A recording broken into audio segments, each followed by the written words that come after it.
찬양대 박수 듣고 치고 설교는 하기 전에 치고 조금 불공평한 것 같은데 사실은 저희는 성가대라고 그러는데 찬양대가 찬양한 다음에 온 회중들이 박수를 해요. 그 이유는 아주 잘했다 하고 치는 게 아니라 나도 그 고백에 함께 동참합니다 하는 의미에서 합니다. 왜냐하면 우리 찬양대는 회중을 대신해서 하나님께 찬양을 주께 봉헌하는 역할을 합니다.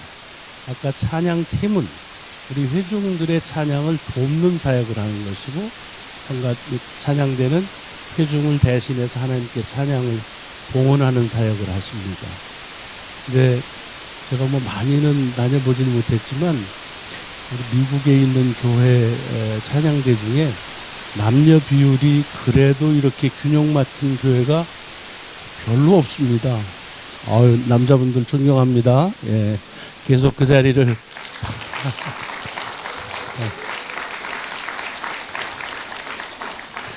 계속 유지하시기 바랍니다. 예. 오늘 중고등부 같이 예배 드린다면서요? 예, 어디 있어요? 예, 고마워요.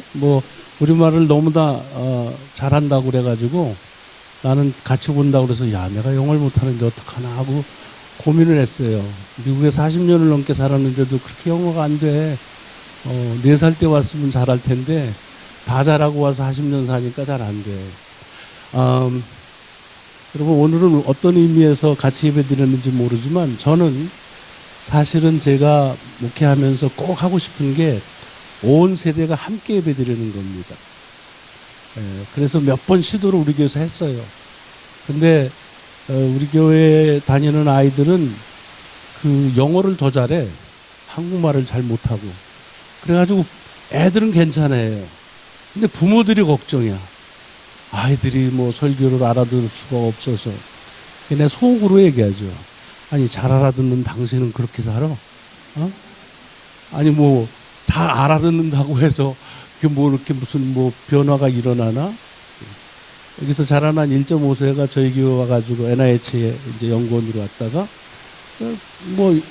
어눌해요 한국말이. 그래서 물어봤어요. 내가 하는 설교 얼마나 듣냐 그랬더니 55% 그래서 이야 굉장하다 야 한국말 잘해도 30%도 못 알아들어. 그런 사람 많아. 그랬더니 이제 웃더라고요. 왜 그러냐 하면 요즘에는 차세대를 위한 또는 세대를 비교해서 그들을 위한 배려 또는 그들을 위한 예배나 그들을 위한 훈련이 준비 안 되면 교회에 희망이 없다 그렇게 얘기를 많이 해요. 그죠? 그런 얘기 많이 듣습니다. 차세대를 위해서 우리가 투자해야 된다. 그래야 미래에 교회에 희망이 있다 그러는데 아주 틀린 얘기는 아니지만 썩 맞는 얘기도 아니에요. 왜요? 제가 역사적으로 증명해 볼게요.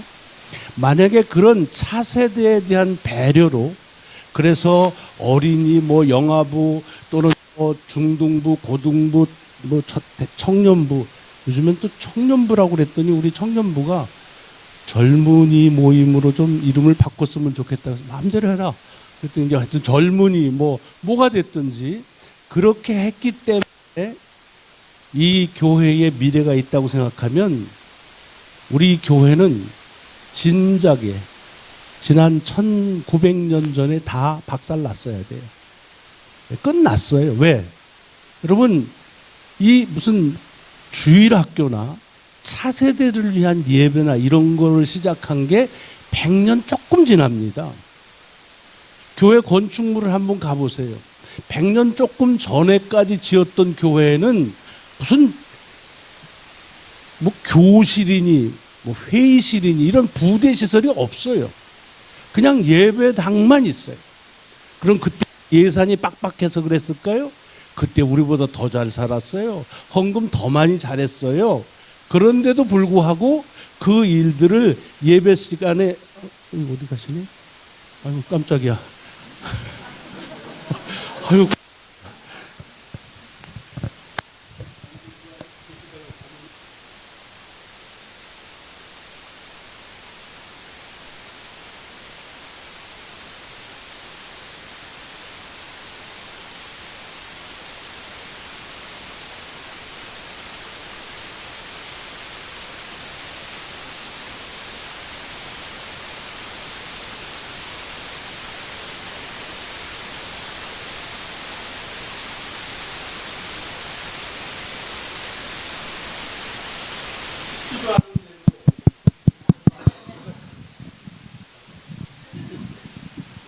그래요. 이상해. 저희 조그만 채플이 70명쯤 들어가는 채플이에요. 그래서 제가 방송시설을 안 했어요. 필요 없잖아요. 70인데 무슨 방송시설이 했더니 와, 우리 사역자들이 난리가 났어요. 목사님, 아니 음향시설이 없이 어떻게 예배를 드릴 수 있습니까? 그래서 아니야, 음향시설이 왜 필요하냐? 70명이 모여서 하는데 조그만 채플인데. 그랬더니 5명이 모여도 음향은 필요합니다. 이게 뉴스가 돼가지고 자, 이제 갔어. 편안하게 예배 드리시고, 자, 제가 그냥 얘기할게요. 저 들리죠?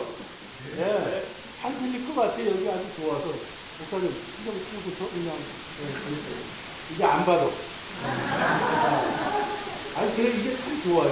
우리 초대교회로 가자면 사실은 교회 마이크부터 없어요. 그래야 초대교회로 가지. 초대교회 마이크가 어디 있어요? 그래야 모이는 숫자도 좀 제한되고 그런 거예요. 요즘엔 광복시키니까 그것들이 좋은 점도 있지만 좋지 않은 점도 있어요. 자, 아까 얘기한 거로 들어가면 제가 소망하는 거는 모든 세대가 함께 예배드리는 걸 꿈꾸는 이유는 제 개인적인 소망이 아니에요. 사실은 이렇게 연령별로 나눠가지고 예배드린 것들이 이게 100년이 조금 넘나 그래요. 주일학교 운동이라고 하는 거 한번 역사적으로 뒤져보세요. 많이 올라가봐야 150년이에요. 그러면 그 전에는 시설조차도 없었어요. 관심은 고사하고 사역자 없었습니다. 그러면 그때는 그러면 교회의 장례는 안 당했을 거 아니에요. 안 그랬다니까요. 안 그랬어요. 교회가 이 땅에서 시작하고서 거의 1800년 또는 1900년 동안의 예배는 어떤 예배였느냐? 다 같이 모여서 예배드렸어요. 그러면 그때 애들은 영악스러워가지고 주님 목사님 말씀하시면 그랬겠어요? 예나 지금이나 다 똑같아요. 애들 보고 말 잘 들어. 아니, 당신은 어렸을 때 말 잘 들었어? 안 들었잖아. 다 똑같아요. 그런데도 불구하고 왜 그랬을까? 그거는 시설의 부족이나 우매함이 아닙니다. 뭐 때문에? 저는 그걸 신앙적으로 이렇게 봐요. 말씀의 능력을 믿기 때문에 그런 거예요. 이 집회에 참석하신 분들은 아실 거예요. 하나님의 말씀의 능력은 그 말씀의 능력이 있음을 깨닫는 시간부터 시작되는 게 아니에요. 하나님의 말씀은 능력이 있기 때문에 그것을 내가 깨달으면 귀하지만 못 깨달아도 여전히 하나님의 말씀은 능력으로 역사하시는 거예요. 그러니까 우리 속에서 그 말씀 앞에면 내가 그거를 귀담아 듣건 아니면 어설프게 듣건 단어를 모르건 대속해 아무 상관이 없다는 거예요. 아무 상관없는 건 아니겠지. 그렇지만 하나님의 역사하심이 과연 우리의 이해의 한계와 그 범주에서 머물까요? 아닙니다. 착각하지 마세요. 사람들이 하는 과학도요, 지금까지 내온 정설이라고 말하는 것도 정말로 위대한 과학자들은 다 가설일 뿐이라고 해요. 정설이 없어요. 지금까지의 경험에서의 정설이라는 가설이라는 거예요. 왜? 하나님의 그 섭리를 알 수가 없기 때문에 그런 거예요. 그럼에도 불구하고 하나님의 말씀의 선포에 내가 나 자신을 드러내는 거죠. 여러분, 유럽의 프랑스 남쪽에 가면은 그 떼제라고 하는 조그만 마을이 있습니다. 떼제 공동체라고 들어보셨는지? 예배에 조금 관심 있는 분들은 떼제 공동체 예배라는 게 있을 겁니다. 그러니까 거기 가서 예배를 참석했어요. 거기는요, 유럽에서 여름에는 많이 올 때는 일주일에 5,000명씩 모여요. 이렇게 규모를 얘기해야 또 좀 들으시지. 5명 모인다 그러면 그런 얘기 왜 하나? 우리보다 더 적네 이래. 5,000명이 모인다고요? 놀래죠? 그래요. 왜 그럴까요? 거기 가면 프로그램 없어요. 예배 드리는데 아주 심플 노트, 아주 단순한 멜로디, 단순한 고백, 그것뿐이에요. 설교 없어요. 그럼 어떡하냐? 그래서 낭독자가 하나님의 말씀 한 구절만 봉독해요. 내 이웃을 내 몸과 같이 사랑하라. 이것이 약속 있는 첫 계명이 이렇게 얘기하면은 그 다음에 15분은 absolute silence. 아무 소리도 하지 않아요. 처음에는 얼마나 답답한지요. 아니 이 시간에 왜 이렇게 가만히 있는 거야. 침묵이 처음 하면 가만히 있는 소리를 안 내는 거지만 사실은 내 소리를 안 낼 때에 그때 다른 소리가 들려집니다. 이거를 아침 예배, 점심, 저녁 하면 3번. 그것도 수사들이 와서 예배 드리는 걸 거기에 참석한 사람들을 쭉 가서 누가 가르쳐 주지도 않아요. 그냥 이렇게 눈치 보면서 쫓아가는 거예요. 이걸 일주일 하면은 그 속에서 변화가 나는 거예요. 그러면 그 환경 때문일까요? 떼제라는 아주 평범한 프랑스 남쪽에 있는 그냥 한 평범한 마을에 인구 한 500도 안 살아요. 그런데 건물 이 정도 가면은 거의 럭셔리한 그런 그 예배실입니다. 그렇지 않아요. 그럼 뭐가 그들을 변화시켰나? 설교도 아니에요. 하나님의 말씀. 저는 그거를 아주 지나고 나서 깨달았어요. 아, 이분들이 정말 하나님의 말씀의 능력을 믿으시는구나. 우리는 하나님의 말씀의 능력은 성경만 읽어가지고는 왠지 부족한 것 같아요. 그죠? 이건 또 동의하기도 어렵고 지금 그래요. 네. 그러니까 우리가 하나님의 말씀의 은혜를 나누는 것은 우리에게 주신 바 지혜를 가지고 그 신비로운 하나님의 은혜의 한 부분들을 마치 퍼즐처럼 그렇게 우리들이 하나하나 꿰어 맞춰 나가는 그런 과정이라고 보는 거예요. 제가 얘기를 저 친구들 보면서 얘기했는데 사실은 나중에 같이 예배 드렸을 때는 부모들이랑 같이 앉아서 예배 드리면 참 좋아요. 네, 부모들 뭐 찬양대 하면 같이 앉죠 뭐. 그날은 그럼 같이 하는 찬양을 하면 되잖아요. 저희가 크리스마스 칸타타 이번에도 아이들이랑 같이 하는 칸타타를 했어요. 뭐 다 전곡은 다 같이 하진 않지만 뭐 어떻게 하든지 뭐 또 옆에 그냥 앉아 있으면 또 뭐가 문제겠어요? 함께 앉아서 한번 손을 잡고 그 가족들이 같이 한번 예배 드리고 있어요. 제가 왜 그것을 열망했냐면 저희 교회 처음 오시는 분이 교회를 처음 오시는 분이에요. 그런데 오셔가지고 4식구가 왔는데 자 그러니까 우리 전사님들이 와서 우리 꼬맹이는 우리 어린이 예배실로 아이고 오빠는 이쪽 뉴스로 가니까 그 양반이 그래요. 가족이 달라지네요. 저는 그 소리가 천둥처럼 들렸어요. 아 가족이 달라진데 한 신앙 안에서 하나가 안 된다는 거예요. 그럼 그런 걸 제가 관심을 가지고 조사했더니 놀라운 통계가 있어요. 여러분 세대별로 저도 어린이부 다니면서 뭐 중고등부 청년부 하면서 얼마나 많은 그 재미있는 추억이 많아요. 어제도 우리 권사님하고 얘기하는데 뭐 좋은 추억들 많잖아요. 뭐 문학의 밤 했던 거, 뭐 회지 만들었던 거, 수양회 갔던 거, 또 그거 뭐 열심히 사역했지요.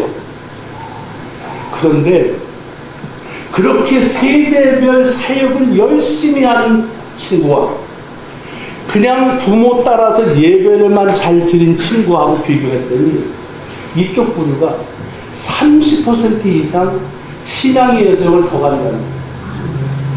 왜 그럴까요? 왜 그럴까요? 그 이유는 어렵지 않아요.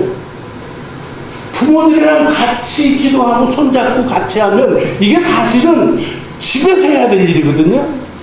또 집에서 뭐 교회 와서도 같이 하라는데 집에서 하기 무섭고 또 이상하잖아요. 그러니까 뭐 가정예배 한번 지나봐라 뒤라고 1년에 한 2차례 특별로 한번 하는데 너무너무 어색하지 뭐 해보질 않았으니까. 그러니까 야야 각자 기도하자. 그러고서 그냥 방에 들어가서 기도하고 마는 경우가 많아요. 하나님의 말씀을 같이 하면서 그 말씀 속에서 자기에게 주어져 있는 것을 부모가 자식하고 나눌 수 없다고 한다면 죄송합니다. 다 그렇진 않지만 사역 속에 가식이 틈을 탑니다. 사역은 자기의 삶의 변화를 요구하지 않아요.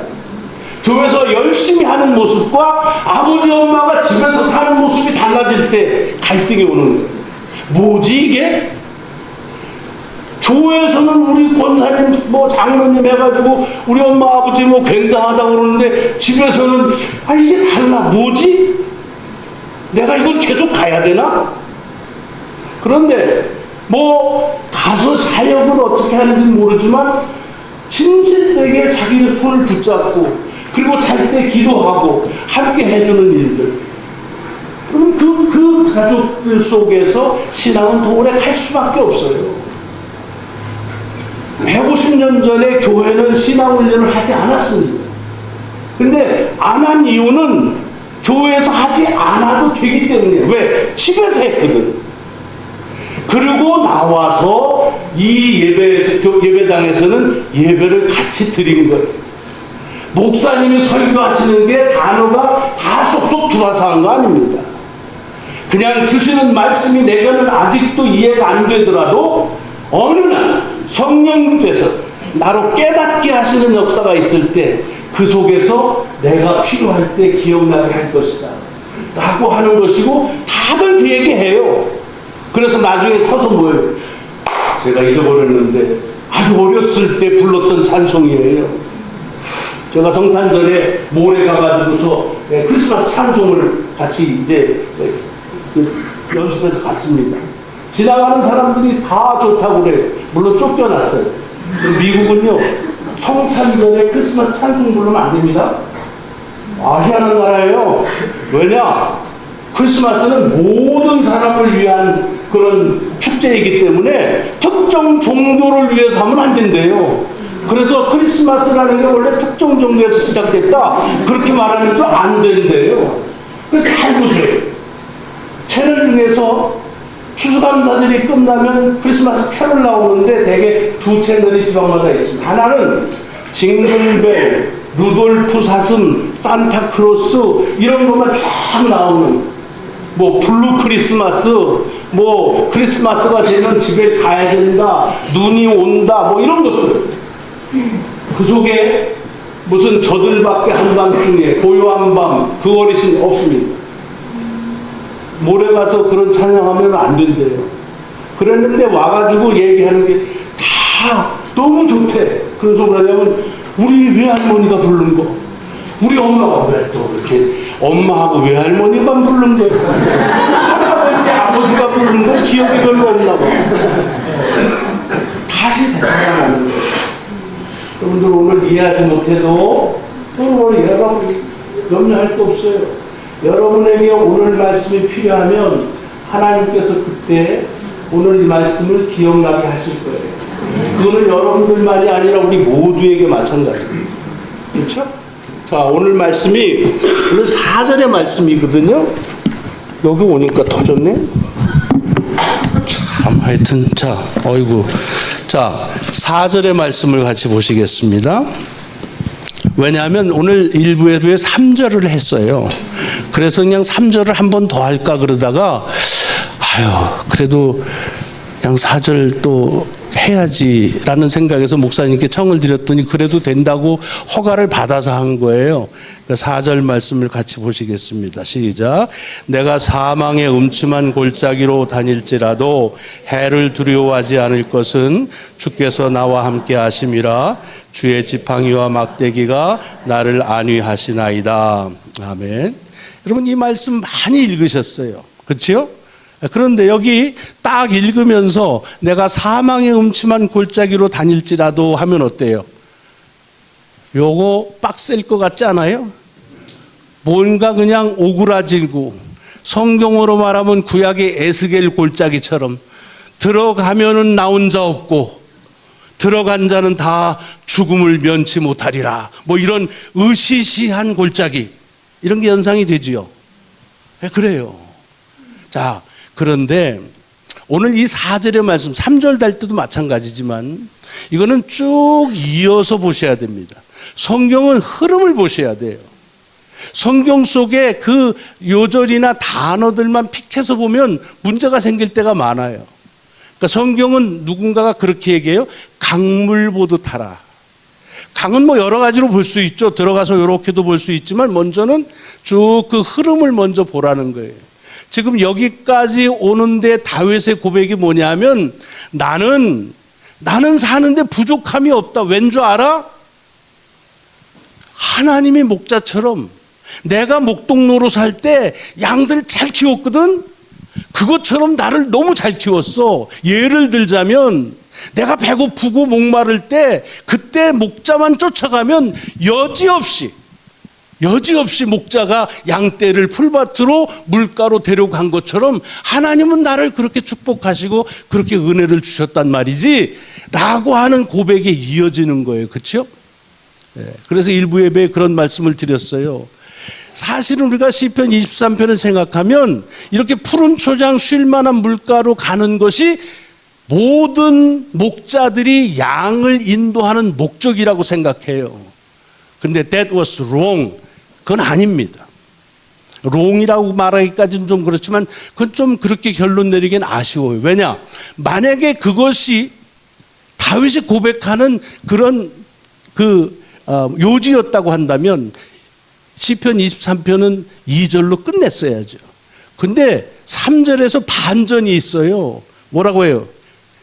나를 소생시킨다 그러잖아요. 내 영혼을 저기 영혼이라는 게 육신을 떠난 어떤 그거 아닙니다. 성경 속에 나오는 영혼이라는 건 나의 모든 것을 말합니다. 성경에서 얘기할 때 영혼은 육신과 구분리된 것이 거의 없습니다. 그러니까 나를 소생시키셨다는 거예요. 소생이라는 건 wake up, 졸지 마, 떠들지 마, 일어나, 이게 다 웨이크업이죠. 왜 그랬느냐? 지금 목자 따라와 가지고 잘 먹고 잘 사는 거예요. 우리말로 하면 등 따숩고 배고프지 않은 거예요. 그러면 됐지. 그런데 그러면 되지 않는다는 말이에요. 왜? 목자가 양떼를 데리고 가는 그 마지막 최종 목적지, 파이널 데스티네이션은 푸른 초장과 물가가 아니라는 거예요. 그런데 왜 거길 갔느냐? 의의 길로 가게 하기 위해서.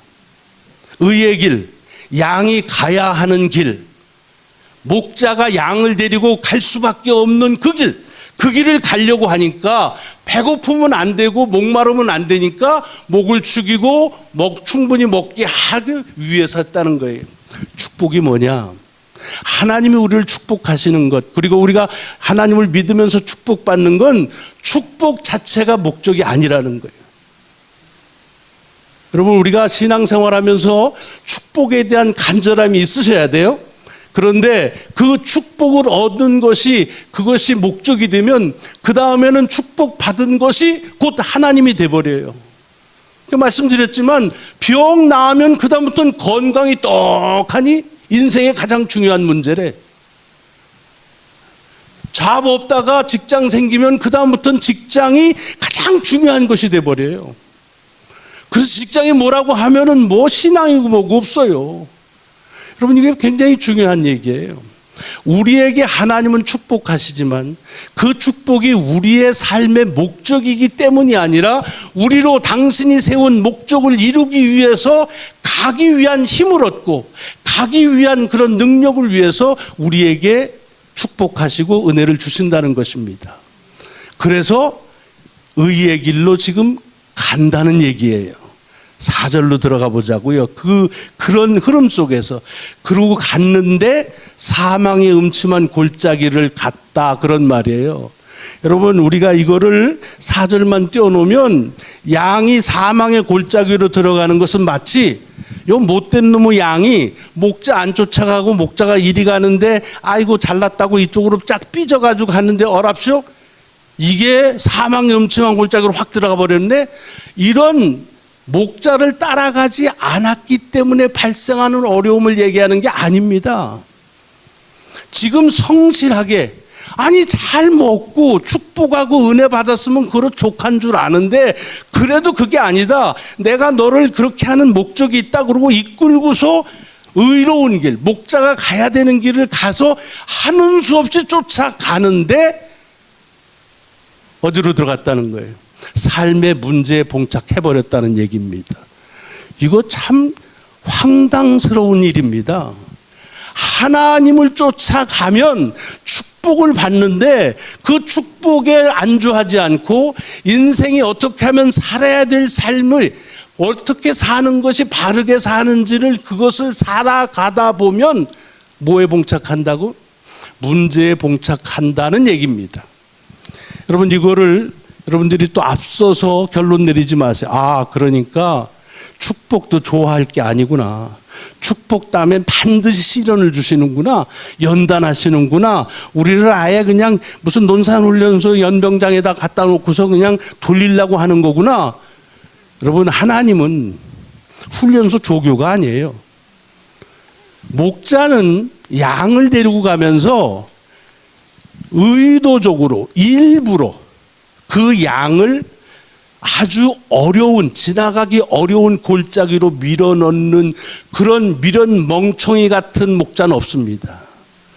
목자는 양을 데리고 가면서 어디로 가면 양이 잘 갈까? 어디로 가면 쉽게 갈까? 어떻게 하면 조금 더 편하게 갈까? 그 길을 도모하면서 가겠지요. 그게 당연하지요. 그게 양을 데리고 가는 목자의 심정입니다. 하나님 마찬가지세요. 우리의 삶을 인도하시는데 아이고 요거 괜찮다가 집사되고 권사되더니 좀 까부네. 확 뭐 이루고서 한 대 줘박으려고 그래서 의도적으로 우리에게 어려움 주지 않으세요. 그렇지 않으세요. 어떻게 하면 좀 더 삶을 쉽게 살 수 있을까? 어떻게 하면 좀 더 나은 삶을 살아갈 수 있을까로 인도하시는 분이 우리의 하나님이세요. 그래서 목자의 하나님이시라는 거예요. 그런데 그렇게 했는데 왜 삶의 어려움이 닥치느냐 그런 말입니다. 왜 닥쳐요?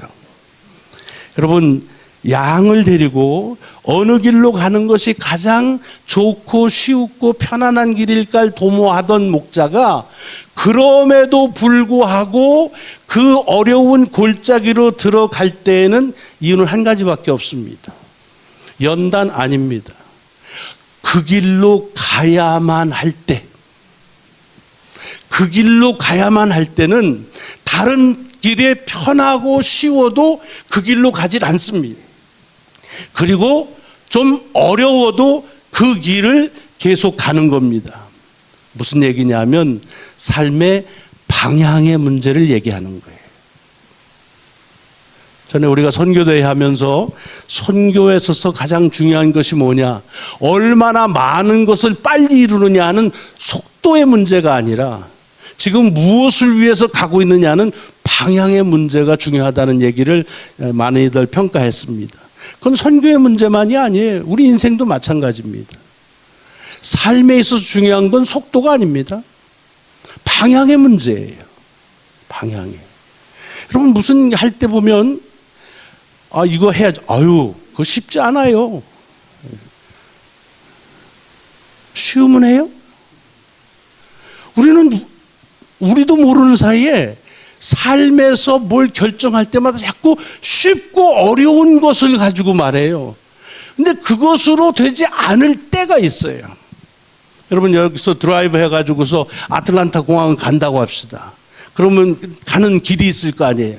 그 길이 외통수라고 합시다. 오는 길도 하나고 그렇게 한다고 그러면 만약에 가는 길이 트래픽이 꽉 찼어. 근데 이렇게 보니까 저쪽 아틀란타에서 오는 길은 텅 비었어. 아싸, 저쪽으로 가는 게 좋다. 그러고 가서 그쪽으로 다시 내려갑니까? 그런 사람은 전문 용어로 바보라고 그러죠. 그런 사람은 없어요. 절대로 삶을 가면서 인생의 길을 선택하는데 쉬우니까 가는 그런 길은 없습니다. 가야 되면 힘들어도 그 길을 가는 거예요. 여러분, 실패라는 말이 있죠. 실패. 뭘 실패라고 그러냐?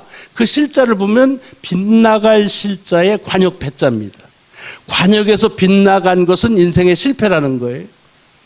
fail은 관역을 가려다가 못 맞춘 것이 아니라 관역에서 빗나간 거, 아무리 잘 쏘아서 멀리 쏘더라도 아무리 그렇게 빠르게 쐈어도 관역에서 빗나가면 실패라는 거예요. 그러면 성공은 뭐냐? 성공을 영어로 뭐라고 그래요? success라고 그러잖아요. 그게 어원이 succeed라는 말하고 같아요. succeed. 이어간다, 계승한다. 얘들아, 그런 말이지? 네, 그런 말이에요. 무슨 소리냐? 성공적인 삶이라는 거는 이어갈 수 있는 삶. 내가 여기까지 왔는데 다음 주자가 왔는데 아이고 잘못 가셨네. 그리고 방향을 돌리는 것이 아니라 잘 가셨네. 근데 여기서 멈췄네. 그럼 내가 이어가야지. 이게 성공이라는 거예요. 하나님께서 목자가 되셔서 우리의 삶을 인도하실 때 우리에게 예상치도 못하는 어려움에 직면할 때 한번 꼭 물어봐야 될 것입니다. 이것이 내가 꼭 가야 될 길이기 때문에 만나는 길일 수 있다고 하는 사실. 내가 아무리 쉬워도 방향이 틀리면 가면 안 되는 길이 있다고 하는 사실. 이것이 오늘 본문 속에서 먼저 우리에게 주는 말씀이라고 생각을 합니다. 자, 그런데 그렇게 가야 되는 길에서 가지만 역시 직면하는 어려움은 힘들지요. 내가 가야 돼. 그렇다고 갑자기 어려운 게 확 바뀌어가지고서 저는 어렵지만 않고 빨리 가라고. 그럼 쉽게 해야지. 그렇게 바뀌지 않습니다. 여전히 어려워요. 어려워. 그런데 오늘 본문에 보면 이 4절의 말씀을 잘 우리들이 보시면 그 속에 우리가 그 길을 가는 데에 굴하지 않아야 될, 중도에 고만두지 않아도 되는 말씀들이 있어요. 이거 영어 있어? 혹시 있으면, 아니면 괜찮아요. 그냥 여기 이 4절이 어떻게 되냐면 맨 처음 내가 사망의 음침한 골짜기로 다닐지라도 라고 할 때 맨 앞에 시간을 가리키는 시제가 이렇게 시작돼요. even though 그렇게 됩니다. 그죠? 성경 다 아실 거예요. even though라고 되어 있습니다. 그런데 그 even though라고 하는 말은 무슨 소리냐면 일어나긴 일어나지만 비록 뭐뭐 할지라도 뭐 이런 뜻 아니겠어요?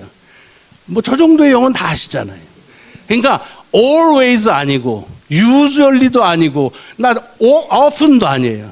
even though 일어나긴 일어나. 근데 아주 그 찬스가 레어한 거지. 어쩌다가 일어난다는 거예요. 여러분, 하나님께서 우리의 삶을 인도하실 때 늘 고난, 왜 난 하나님의 믿음대로 살아가면 이렇게 어려운 줄 몰라. 늘 그래. 늘 안 그래요. 늘 안 그래. 제가 오픈하 서저리를 하고 나서 경험한 것 중에 하나가 뭐냐면 이 고통이 엄청나요. 이 뭐 심장 자체에서 주는 것보다도 이걸 이렇게 여기 제꼈으니까 이걸 제낀 데가 너무 아프더라고요. 근데 사실은 그 아픈 통증을 경험한 것은 내가 스스로 숨을 쉬는 내 심장으로 숨 쉰 다음부터예요. 처음에는 내 심장을 멈춰놨을 거 아니에요. 그래서 인공적으로 쉬는데 문제 없게 만들어 놨어요. 그런데도 내가 의식이 드니까 숨을 쉬려고 하는데 숨을 쉴 수가 없어요. 그러니까 어떻게 돼요? 난 순간적으로 그런 생각이 들더라. 수술이 잘못됐구나. 내가 숨을 못 쉬다니. 좀 미련해서 그렇죠? 그거 다 이렇게 하는 거를 알면 될 텐데 그러는 거예요. 그러니까 막 숨을 쉬려다가 가는 거예요. 근데 그게 사실은 팩트는 뭐냐 하면 이게 빨리 정신이 들면 이게 이렇게 치료가 하지는데 자꾸 시간이 더디 걸려요. 그래서 계속 재운대요. 그러니까 이제 내가 조금 이렇게 의식이 있는 것 같으면 또 재우는 건데 나는 숨 못 쉬어서 가는 줄로 아는 거예요. 중요한 건 뭐냐면 18시간 그렇게 했는데 그때는요 아픈 통증을 몰라요. 숨을 못 쉬는데 무슨 아픈 거를 느껴요. 그 다음에 내가 숨을 쉬고 나니까 그 다음에 밀려오는데 얼마나 아픈지 몰라요. 얼마나 아픈지. 근데 이게 매번 뭐 계속 며칠 아프질 않더라고요. 한 이틀 아프니까 이게 좀 잦아들어요. 그런데 또 여기서 얼마나, 여기 이제 이거 띄어다가 붙였는데 여기 이렇게 보소. 이거는요 여기 아플 때는 여기 띄었는지도 몰랐어. 근데 그 다음에 이놈이 아프더라고. 제가 느낀 게 뭐냐면 이 수술을 통해서의 고통도 어떤 한 고통이 계속되는 게 아니구나. 어떤 고통이 머물고 지나가. 그러면 또 다른 놈이 오는데 그거는 사실은 전의 고통에 비하면 별거 아니었어. 근데 이 큰 놈이 지나가니까 이 놈이 왕초가 돼가지고 더 큰 처럼 계속. 그래서 착각하게 만드는 거예요. 나는 계속 아팠다. 근데 실질적으로 보면 그렇지 않습니다. 숨을 그렇게 못 쉬는 것 같다가 쉬었어요. 그렇게 여기가 아픈데 아물어요. 그 다음 또 그 다음 이렇게 해서 사실은 고통이 있다가 없어지고 또 있다가 없어지는데 나는 그것을 계속되는 줄로 착각하고 있는 거예요. 문제 마찬가지예요. 여러분, 하나님께서 우리 인도하시는데 어쩌다 문제 생기면 뭐라고 그래요? 나는 활자가 왜 이래? 남들은 다 그냥 잘 사는데 그런데 왜 나만 이렇게 어려워? 절대로 그럴 리가 없어요. Even though 어쩌다가 그 어려움을 통과해야만 하니까 하시는 거예요. 그 다음에 두 번째는 even though I walk 뭐라 그러냐면 through라고 돼 있습니다. 저건 또 번역이 달라 또. 꺼.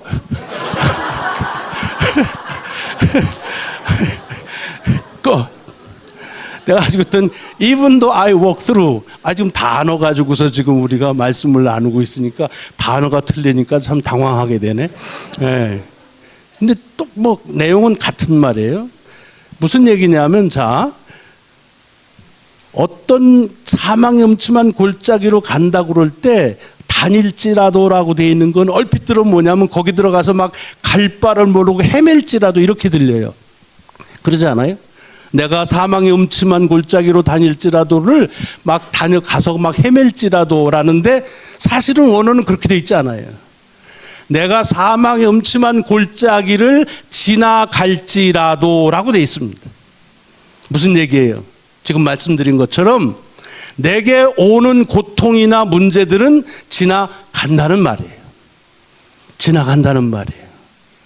이게 얼만큼 어려운지는 모르지만 목자가 양을 데리고 골짜기로 가는 건 그 골짜기에다 집어쳐넣으려고 가는 것이 아니라 그 골짜기를 지나가게 하려고 한다는 거예요. 또 찾아가지고 띄웠어. 아이고 참.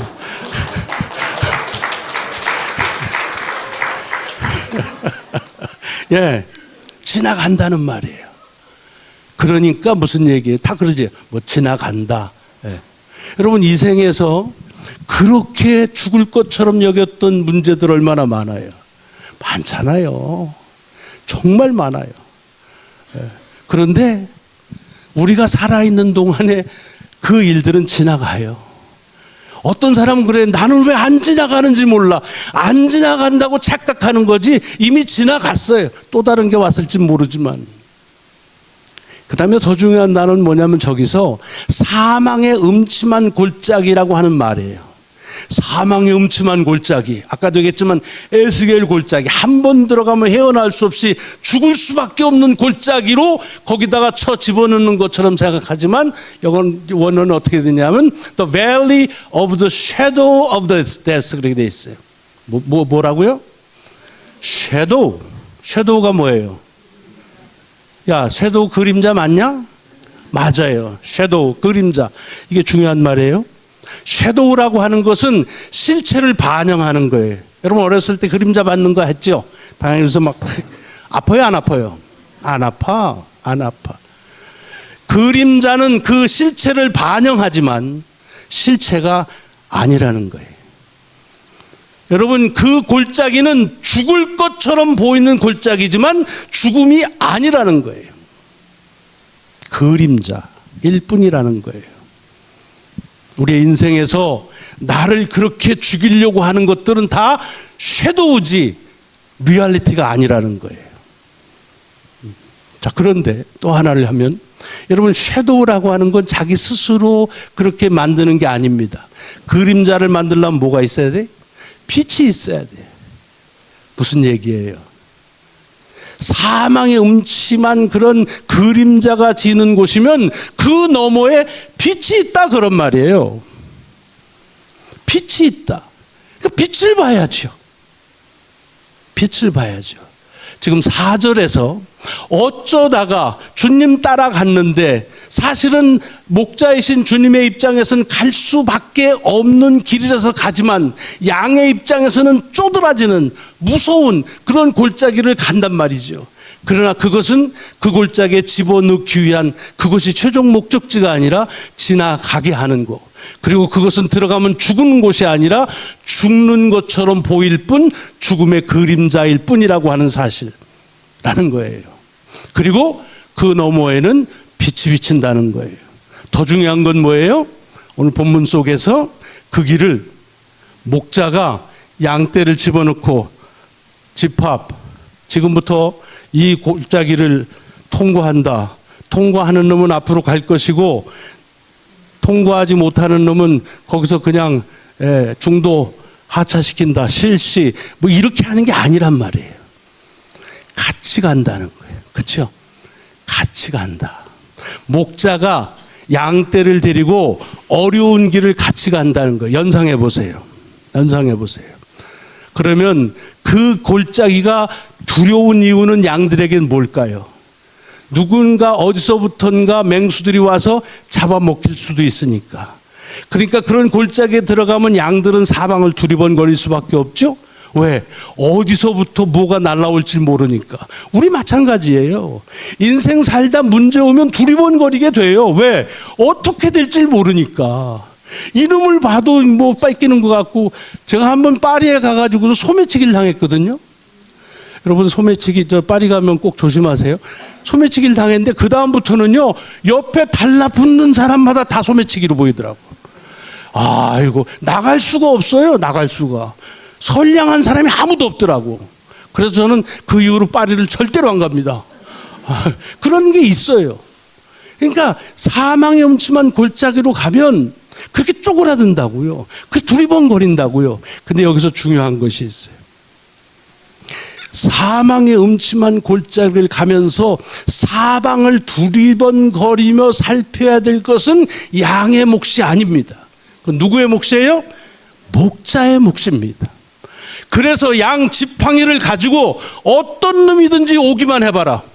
누가 내 양을 어떻게 해? 그리고 눈을 부라리면서 사방을 두리번거리면서 하는 이는 목자의 몫이고 양은 어떻게 해야 돼? 바짝 붙어야지요. 바짝 붙어야지요. 왜? 나고 하면 잡히니까. 여러분 목회하면서 속상할 때가 많아요. 언제인 줄 아세요? 잘 신앙생활하다가 안 오셔. 어디 가셔? 바쁘신가 봐. 이제 한 3분밖에 안 남았어. 속상할 때가 언제인 줄 아십니까? 아니, 지금이 속상한 때는 아니야. 신앙생활 잘하다가 갑자기 교회를 안 오셔. 그 전화해. 아이고 집사님 어떻게 교회를 오세요? 목사님 제가 지금 교회 갈 형편이 아니에요. 아 그러세요? 제가 그런 기도해서 될 일이 아니에요. 아유 힘드시겠네요. 속에선 무슨 얘기가 나오냐면 아니 그럼 예수 왜 믿어? 그렇게 자기 혼자서 하고 하려면 마침 뭐하고 어떠냐면 병에 걸려서 감기를 하는데 의사가 아이고 어떻게 오늘 정기 진단인데 못 오셨네? 아이고 의사 선생님 내가 지금 병원 갈 일이 아니에요. 기침을 너무 많이 해요. 그러니까 이거 나면 갈게. 비슷해요. 여러분 신앙생활을 왜 하세요? 삶의 위기가 올 때 그때 바짝 붙어야 되는데 사방 두리번거리는 주님이 해야 될 몫을 자기가 해. 엊그젠가 말씀드렸어요. 신앙생활에서 묘하게 하나님이 관심 갖고 하나님이 고민하실 것만 고민하는 분들 많이 계세요. 축복할까 말까 이거는요 하나님이 고민하셔야 돼. 저렇게 사는데 저거 축복을 주어 말어. 그건 고민해도 하나님이 고민하셔야 돼. 우리의 관심은 뭐예요? 말씀에 어떻게 순종할까? 내가 해야 될 몫을 하죠. 여러분 신앙생활 하시다가 혹시 찬송하기가 싫어졌다라고 생각하면 그때가 찬송해야 될 때입니다. 기도하기가 싫어졌다면 그때가 비로소 기도해야 될 때예요. 교회 오기 싫을 때가 있다. 그때가 교회가 필요할 때예요. 다른 때는 편안한 길 갈 땐 두리번 좀 거려도 괜찮아요. 왜? 뭐 같이 가니까. 그런데 정말로 어려운 가운데 있을 때에는 두리번거리는 목자에게 붙어서 그 목자를 믿으면서 가는 거예요. 그런데 놀라운 것은 뭐라고 그래요? 성경에 그 목자는 뭐라고 그러냐면 내가 세상을 이기었다라고 말씀하시는 거예요. 우리의 목자는 이 세상을 이기신 분이라는 거예요. 여러분, 그 스포츠 중계 중에서 제일 재미없는 게 뭐냐면 결과 나온 거, 그거 그 다음에 보는 거예요. 그래도 상당히 안심이 되죠. 상당히 안심이 돼요. 사실 따지고 놓고 보면 신앙적인 여정은요, 이미 결과가 나온 것 다시 보는 거나 비슷해요. 하나님이 이기셔요. 그러니까 오늘 본문을 통해서 우리에게 주는 말씀은 뭐 그렇게 어렵지 않아요. 주님 따라가다가도 어려움 만날 수 있다. 그러나 그 일은 많이 일어나는, 가끔 일어나는, 항상 일어나는 일이 아닙니다. 어쩌다가 일어나는 일이요. 그 일의 이유는 그 길을 가야만 할 때. 그리고 그것은 그럼에도 불구하고 그것은 죽이는 것처럼, 죽을 것처럼 하는 골짜기가 아니라 죽을 수도 있을처럼 보여지는 그림자일 뿐이다. 그리고 그 그림자 뒤에는 빛이 있다고 하는 사실. 더 중요한 것은 그 길을 나 홀로 가서 견뎌내는 것이 아닌 나의 연약함을 알고 앞장서 나를 위해서 사방을 둘러보시는 목자와 함께하는 그런 귀한 여정임을 기억하시길 바랍니다. 예. Sorry, 오늘 설교가 길어서 니들이 고생 많이 했다. 기도하겠습니다. 하나님 감사합니다. 오늘 주님의 귀한 말씀을 가지고 함께 말씀 앞에 섰습니다. 우리에게 깨닫게 하시는 성령님의 은총을 감사합니다. 그러나 신비로운 하나님의 역사를 다 헤아려 알 수 없지만 그러나 분명히 믿기는 주님의 말씀의 능력이 우리 안에 내재할 줄로 믿습니다. 필요할 때마다 주님께서 깨닫게 하시고 필요할 때마다 기억나게 하셔서 주의 길을 인도함 받는 참으로 거룩한 여정을 이어갈 수 있게 하여 주옵소서. 감사드리오며 우리 구주 예수 그리스도의 이름으로 기도드리옵나이다. 아멘. 아멘.